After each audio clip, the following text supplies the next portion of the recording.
Ivan Toney, banned from football. The 27-year-old has been banned, the Brentford striker, since May. And he was fined 50 grand after he admitted to 232 breaches of FA betting rules between 2017 and 2021. When's he back? He's almost back. He could be back next week when Brentford face Forest. Now, Toney has spoken to Sky Sports, and in this clip, he says how it led to him falling out of football. Personally, I didn't watch football. I didn't watch football for a while. I'd say a month and a bit. I didn't really watch. I only watch Brentford games. I'd flick it on now and then. Like before that, I was watching every game, every Premier League game that was possible, every League One that was on TV. Obviously coming from them leagues, League Two. In a way, I kind of punished myself, like not watching games. I kind of thought, that's not really helping me. Like, it is what it is. The situation's done. So watch football, enjoy it, and then know when you get back, you've got things to do. He has got things to do, Stuart. And I would have thought it starts with doing a job for Brentford and giving the Brentford fans some kind of return. Definitely that. I mean, it seems as though it's flown by, but it won't to him. You know, this would have seemed like an eternity, these 6-9 months, whatever it may be. From the offset, Brentford covered it quite well because other players, Visser stepped into the fold and various other players did. All of a sudden, they've had a few injuries and they're really, really struggling in regard to a run of form. 16th in the division at the moment. They're only a couple of points, 4 points off the relegation zone, Brentford. They need a lift. There's no doubt about that. Toney coming back's a big one. There's two folds about him. A, what's he going to come back like after a big layoff? And secondly, is there going to be money for him in the January transfer window? I've seen Arsenal, as of the last month, a few times, and there's been speculation about Arsenal being interested in him. Prior to that, I thought Toney owes Brentford because he's been away for a long time, a long period of time.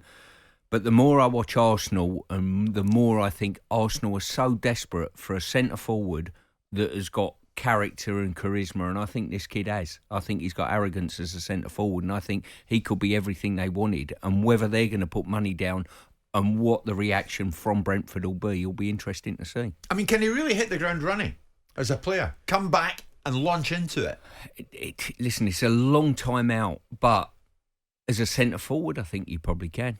You know, and he'll be greeted like a long-lost hero at Brentford because their results have slipped quite badly since he's been out, certainly. We've got precedent for it. How did Cantona come back? Cantona came back. Cantona came back fine. Yeah. So there's no reason to assume that he won't come back and be fit for purpose. It's an extended pre-season that he's had. How are you feeling if you're Matthew Benham? I'm feeling that I want to make sure that I get the maximum value for him because he's going. That's how I'm feeling. He's going? Yeah, he's going. Of course he's going. What, in the summer? Not the best thing Brentford will be able to achieve, which is most likely the equation that's being worked on, is sign him to a new contract, put a bigger release clause in there, and ultimately hold the club's feet to the fire in the summer when they're going to pay proper money for him.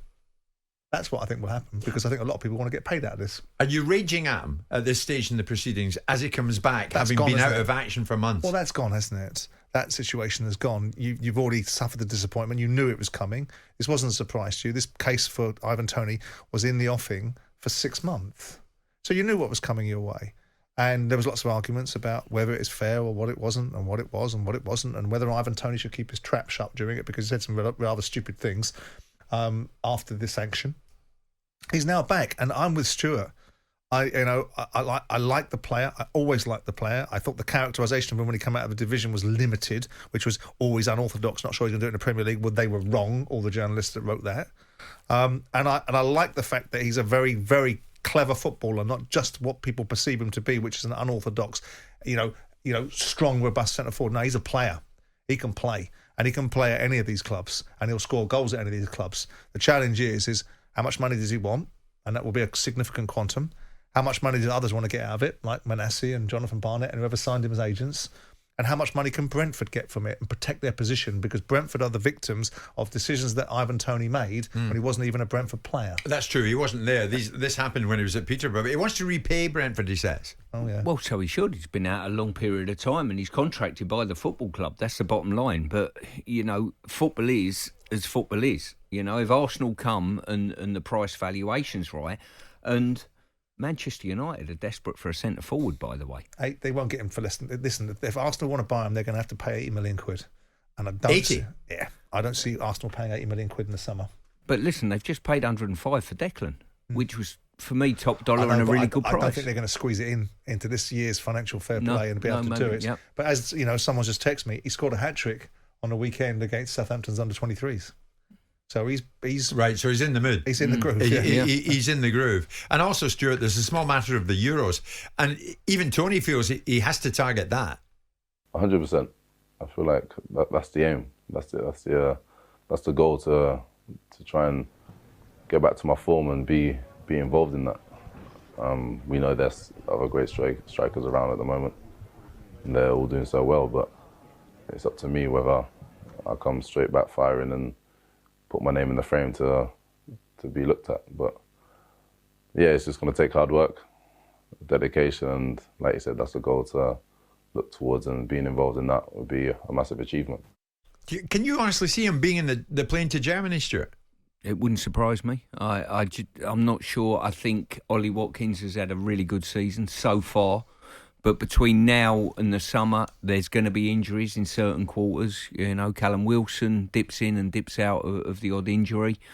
And he was in the squad just prior to the ban that he's had. You know Gareth relatively well, and you speak in defence of him quite a lot. Yeah.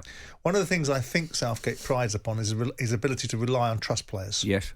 Now, no doubt, I think if Tony plays the way he's played, he is good enough to be in that squad and would be an absolute alternative opportunity that we don't have in there. But do you think Gareth would look at him from a prism of, your character comes to question here?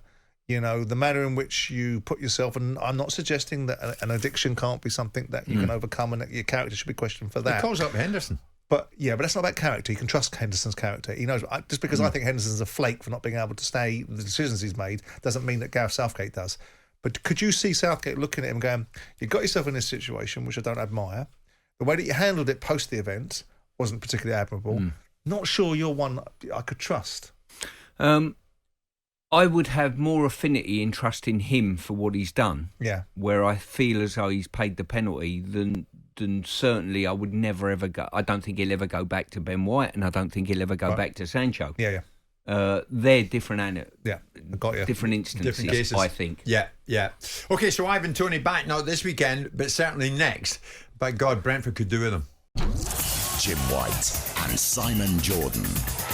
Monday to Friday mornings from 10 on AM, on DAB, via the TalkSPORT app and on your smart speaker. TalkSPORT.